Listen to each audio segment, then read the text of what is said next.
ce geste de toi viendra mon secours. Viens semer dans mon âme le grain de l'amour. Je traverse un désert et je meurs de soif. Montre-moi le mystère qui garde la foi. Bonjour, bienvenue à votre émission La Victoire de l'amour en ce vendredi 7 février 2025. J'espère que vous allez bien. Aujourd'hui, on s'en va rejoindre pour sa chronique Claire Jacques et à l'homélie, ce sera le père Michel-Marie de Paris.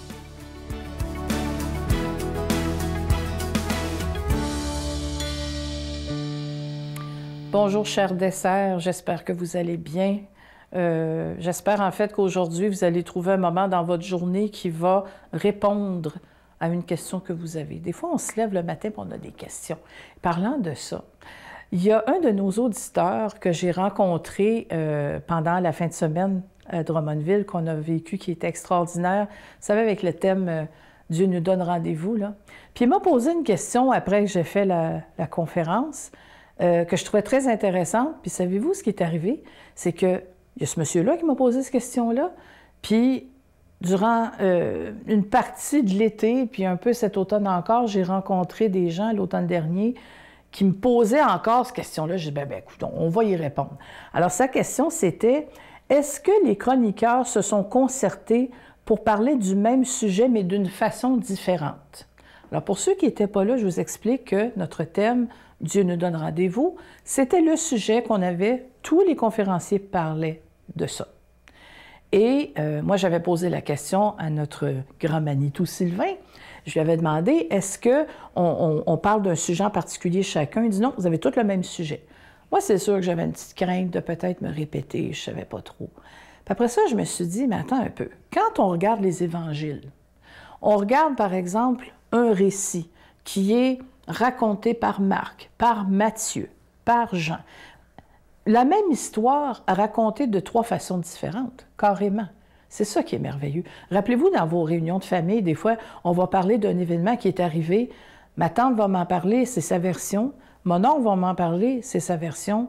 Son enfant va m'en parler, c'est une autre version. Alors, c'était la même chose pour nous qui faisions les conférences. Donc, on avait ce magnifique thème à explorer et on l'a fait chacun à notre façon. Ma question pour vous, c'est la suivante. Quand vous avez quelque chose à partager, une histoire qui vous est arrivée, et que quelqu'un d'autre raconte cette histoire-là en parlant de vous, est-ce que ça vous inquiète de savoir, mais mon Dieu, mais est-ce qu'elle raconte ça de la bonne façon? Est-ce qu'elle a oublié tel détail? Est-ce qu'elle n'a pas mentionné telle chose? Puis, parce que moi, j'ai déjà vu des gens vraiment très attristés de voir que leur histoire n'avait pas été complètement racontée de la bonne façon. Est-ce qu'il y a une bonne ou une mauvaise façon de partager quelque chose? Bien, moi, je pense que quand on parle avec son cœur, ça fait son chemin.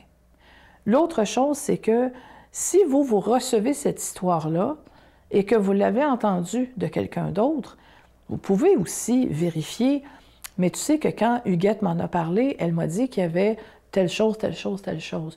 Et ça ne blessera pas personne. Au contraire, ça démontre que vous écoutez, que vous recevez l'information et que vous êtes vraiment intéressé.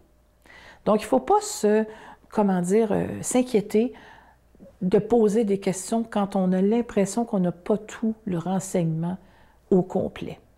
Et quand vous racontez une histoire, est-ce que vous la racontez avec votre cœur, avec le but de donner une information importante? Parce qu'on va se dire des fois, on se raconte des affaires qui n'ont aucune importance, mais on dirait que ça prend, mon Dieu, là, toute une importance énorme, alors que c'est juste un petit détail de rien. Alors, peu importe, mais quand on se parle, arrangeons-nous pour s'écouter, se comprendre, partager, recevoir l'information et remercier la personne qui nous a donné l'information. Bonne journée. Notre Père qui es aux cieux, que ton nom soit sanctifié, que ton règne vienne, que ta volonté soit faite sur la terre comme au ciel. Donne-nous aujourd'hui notre pain de ce jour. Pardonne-nous nos offenses, comme nous pardonnons aussi à ceux qui nous ont offensés. Et ne nous laisse pas entrer en tentation, mais délivre-nous du mal, car c'est à toi qu'appartiennent le règne, la puissance et la gloire pour les siècles des siècles. Amen. La Victoire de l'amour vous invite à célébrer 30 ans d'amour au Centre Vidéotron de Québec, le 24 mai 2025, de 13h à 17h. Avec Mélissa Bédard, Patrick Normand, Nathalie Laure, Guylaine Tanguay et la présence exceptionnelle de Michel Thor. Témoignages et conférences avec Sœur Angèle, Dominique Bertrand, David Bernard, Christine Michaud, Martin Larocque, Claire Jacques, Victor et l'équipe de la Victoire de l'amour. Billets en vente maintenant sur lavictoiredelamour.org.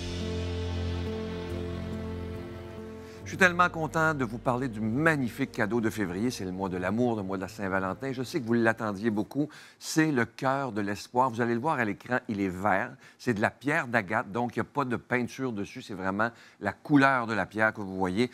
Et évidemment, la pierre verte, on dit que c'est la pierre de l'espérance. Alors, vous voyez, en forme de cœur, absolument magnifique. Ce bijou, il est déjà béni. Ça inclut la chaîne en acier inoxydable, donc ça ne ternira pas. Vous vous souvenez du cœur bleu, comment vous l'aviez aimé? Mais c'est la même chose, sauf de couleur verte. Et je vous rappelle que ce n'est pas peint, mais c'est bien la couleur de la pierre qui est ce vert absolument magnifique. Je vous rappelle cette magnifique carte de Marie qui est toujours disponible. Vous savez qu'avec un don de 25 $, vous recevez un cadeau. Avec un don de 40 $, vous en recevez deux. Et évidemment, vous allez recevoir un reçu pour fin d'impôt. Je vous remercie de tout cœur de ce que vous faites et ce que vous ferez pour la Victoire de l'amour, parce que sans vous, vous le savez, hein, cette émission-là ne pourrait pas exister, mais maintenant, ça fait déjà 30 ans que nous sommes ensemble. Merci de tout cœur et voici comment vous procurer ces cadeaux. Par la poste à la Victoire de l'amour, casier postal 120, succursale Boucherville à Boucherville, le J4B 5E6, ou par téléphone, par carte de crédit, du lundi au jeudi, de 8h à 17h, au 514-523-4433, ou à notre numéro sans frais, le 1-888-811-9291. Également sur notre site Internet, le www.lavictoiredelamour.org. Avec votre don, vous recevrez aussi un reçu pour fin d'impôt. Merci de donner des mains à la Providence. Merci d'investir dans votre foi.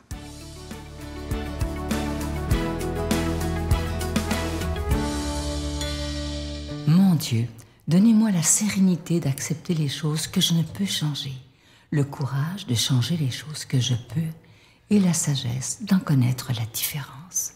Amen.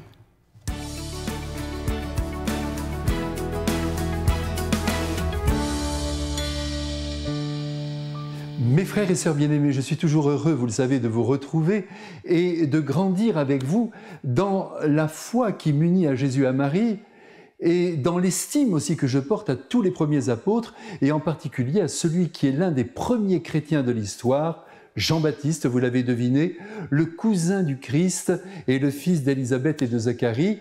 Il est natif du beau village d'En-Carem, situé en Cisjordanie, à quelques pas de Jérusalem.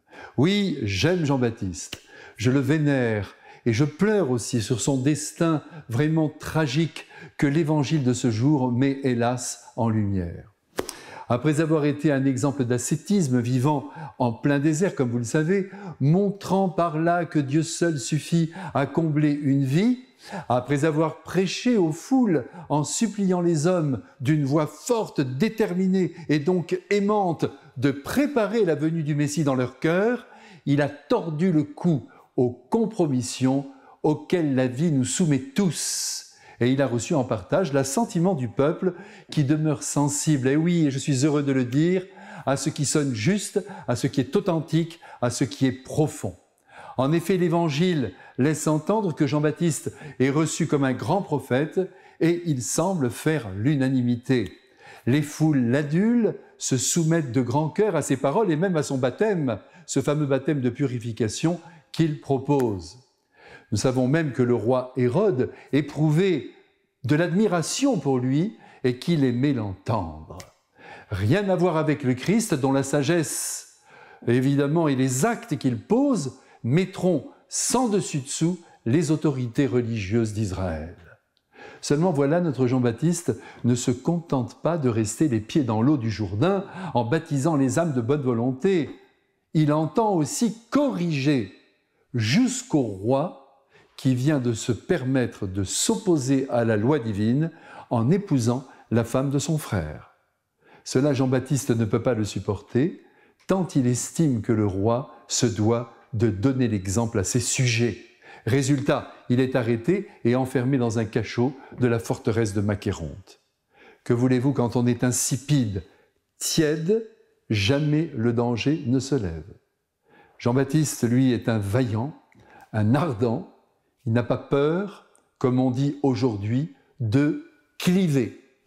La sagesse dont il est porteur de la part de Dieu l'oblige à ouvrir sa bouche avec tous les risques que cela suppose. Le voilà donc au fond de son cachot, puni pour être intervenu de manière jugée intempestive dans la vie privée du monarque, pendant que dans la salle principale du palais, eh bien, ce dernier donne un grand banquet avec sa concubine Hérodiade, et la fille de celle-ci d'ailleurs, qui s'appelle Salomé. Effectivement, ce n'est pas la peine d'avoir un doctorat en psychologie pour comprendre que la nouvelle femme du roi est terriblement agacée par les propos de Jean-Baptiste et rumine sa vengeance.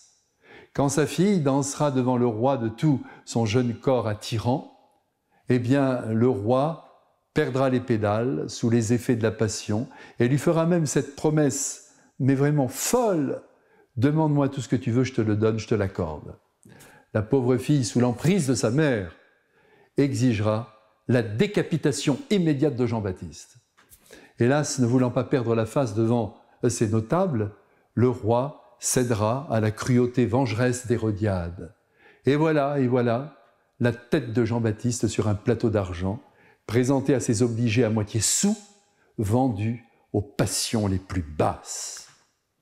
Mes frères et sœurs bien-aimés, je vous en prie, vous et moi, acceptons que les êtres ne pensent pas comme nous et même nous contre dans nos choix. Acceptons cela, ne cédons jamais à l'esprit de vengeance qui est un esprit démoniaque et restons tranquilles, paisibles, tout en gardant nos idées et nos convictions. L'évangile de ce jour se termine par une image qui devrait nous bouleverser et donner le ton à la réponse que nous devons apporter à la méchanceté des hommes. On voit tout simplement les disciples de Jean-Baptiste, tête basse, se rendre à la forteresse en grand silence pour prendre le corps de leur maître et ami, pour l'enterrer d'ailleurs dans la dignité en l'entourant de prières. Je vous bénis avec Jean-Baptiste, aujourd'hui, vivant dans l'éternité. Amen. Je vous salue Marie, pleine de grâce. Le Seigneur est avec vous. Vous êtes bénie entre toutes les femmes, et Jésus, le fruit de vos entrailles, est béni. Sainte Marie, Mère de Dieu, priez pour nous pécheurs, maintenant et à l'heure de notre mort. Amen.